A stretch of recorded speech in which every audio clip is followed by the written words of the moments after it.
लोकशाहीचा बुलंद आवाज, रिपब्लिकन वार्ता, महाराष्ट्र. परिवर्तन कामगार सेना महाराष्ट्र राज्य यांच्या वतीने प्रदूषण विभागाला निवेदन. मागणी पूर्ण न झाल्यास मोठे जनआंदोलन छेडण्यात येणार. महाराष्ट्र परिवर्तन कामगार सेना यांच्या वतीने महाराष्ट्र प्रदूषण मंडळ विभागीय अधिकारी यांना शुक्रवार दिनांक 9/5/2025 रोजी निवेदन देण्यात आले आहे. नमूद निवेदनात म्हटले आहे की नाशिकमधील कारखान्यातून होणाऱ्या प्रदूषणाबाबत प्रदूषण मंडळाने दखल घेऊन मोठ्या प्रमाणावर प्रदूषण करणाऱ्या कारखान्यांवर कडक कारवाई करून संबंधित कारखानेधारक मालक यांच्यावर गुन्हे दाखल करण्यात यावे. कारण नाशिक शहरात औद्योगिक परिसरात मोठ्या प्रमाणात रहिवासी वस्त्या आहेत. त्याचप्रमाणे काही केमिकलच्या कारखान्यातून मोठ्या प्रमाणात गॅस आणि दूषित वायू निघत असतो. तो मानवीय जीवनावर प्राणघातक ठरत असून अशा परिस्थितीत नागरिकांचे जनजीवन धोक्यात आले आहे. यासाठी परिवर्तन सेनेने वेळोवेळी निवेदनाद्वारे तक्रारी केल्या आहेत, परंतु संबंधित प्रशासन या तक्रारीकडे कानाडोळा करीत आहे. आज याच आशयाचे निवेदन देण्यात आले आहे. त्याचबरोबर चांदवड तालुक्यातील गट नंबर 684 व गट नंबर 667 या जागेवर MS इन्फ्रास्ट्रक्चर नावाची आस्थापना कार्यान्वित आहे. सदर प्रकल्प हा निसर्गाला घातक असल्यामुळे गावकऱ्यांचा विरोध आहे. यावर संबंधित प्रशासनाने लक्ष देऊन कारवाई करावी. त्याचबरोबर घोटी तालुक्यातील काही गावकऱ्यांची घरे आणि जागा तलावात गेल्याने ते बेघर झाले आहेत.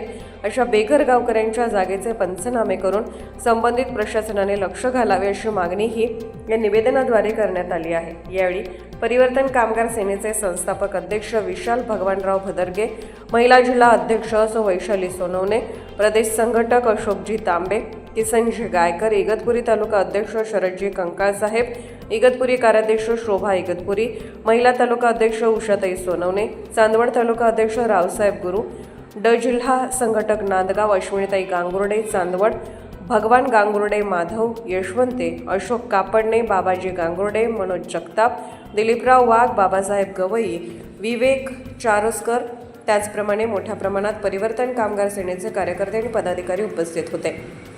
नमस्कार, रिपब्लिकनमध्ये आपलं स्वागत आहे. आजच्या निवेदनाची काय पार्श्वभूमी आणि काय म्हणणं आहे त्याबद्दल सांगा. नाशिक जिल्ह्यामध्ये सातत्याने प्रदूषण वाढत आहे. आस्थापनांच्या माध्यमातून जास्त प्रमाणात वाढत असून आम्ही गेल्या 2 ते 3 वर्षापासून महाराष्ट्र प्रदूषण नियंत्रण मंडळाला पुराव्यानिशी माहिती देऊनही महाराष्ट्र प्रदूषण नियंत्रण मंडळातले काही भ्रष्ट अधिकारी काही आस्थापनांना मदत करतात आणि ते प्रदूषण वाढण्यास ते कारणीभूत ठरत आहेत. म्हणून आम्ही सन्माननीय प्रादेशिक अधिकारी श्री लिंबाजी भरसाहेब यांना आज निवेदन दिलेलं आहे. तत्पूर्वी आम्ही पंकजाताई मुंडे यांना पण निवेदन देणार होतो, पण आज त्यांचा दौरा कॅन्सल झाल्यामुळे आम्ही त्यांना ते निवेदन देऊ शकलो नाही. महाराष्ट्र परिवर्तन कामगार सेनेच्या माध्यमातून जे नाशिक जिल्ह्यामध्ये वाढतं प्रदूषण आहे ते त्वरित महाराष्ट्र प्रदूषण नियंत्रण मंडळाच्या अधिकाऱ्यांनी थांबवावे, अन्यथा ते 15 दिवसात परिवर्तन कामगार सेनेच्या माध्यमातून मोठं आंदोलन उभं करण्यात येईल. नाशिक सातपुरीचं आलेलो आहे.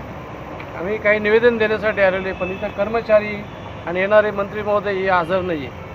मग आम्हाला पाहून घाबरले की त्यांच्या काही कार्यक्रमामध्ये नियोजनमध्ये बदल झाला, काही कळू नाही राहिलं. परंतु आमच्या निर्णय आम्ही ठाम आहे. जे प्रदूषण नियंत्रण मंडळ आहे, जे आमच्याकडे ताई बोलले की त्या खडीकृषीचा जो शेतकऱ्यांना आमचा त्रास होतो आहे, त्यांची माती त्यांच्या शेतात जाते, त्यांच्या घरावर जाते, त्यांच्या अन्नात जाते.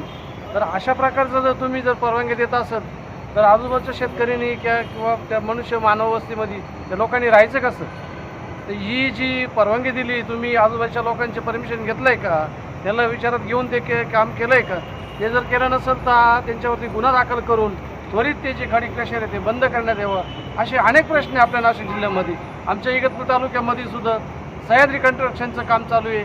वैतरणा धरणाचं पाणी जायकवाडी धरणामध्ये टाकायचं आहे, परंतु आमच्या काही शेतकऱ्यांच्या जमिनी गाळपेऱ्याच्या आहेत, त्याच्यामध्ये पाणी साचवलं त्या सह्याद्री कंस्ट्रक्शनने. त्या सह्याद्री कंस्ट्रक्शननी आमच्या और्ली गावच्या शेतकऱ्यांना, इगतपुरी तालुक्यातल्या त्या शेतकऱ्यांना मोबदला द्यावा. त्या आमच्या गाळपेऱ्यामध्ये जो मुंग पेरला जातो त्या मुंगाचा जो काही मोबदला आहे, एकरी साधारणतः 40-50 हजार रुपये आम्हाला त्या शेतकऱ्यांना होतात. तर त्या कुठल्याही विश्वासात नाही करता त्यांनी अनधिकृत बांध घातला. त्या बांधाचं पाणी आमच्या शेतीमध्ये आलं आहे आणि आमचा गाळपेरा थांबला आहे. तर आमचं उत्पन्न बुडालं आहे. आज आम्हाला जो डाळ व्हायची ती डाळ बंद झाली, तर त्याची भरपाई म्हणून सह्याद्री कंस्ट्रक्शननी ती आम्हाला त्वरित भरपाई द्यावी अशी आम्ही मागणी. रिपब्लिकन वार्ता महाराष्ट्रासाठी कार्यकारी संपादक सलीम सय्यदसह आनंद Dabhade, Nashik. Subscribe now and press the bell icon. Never miss an update.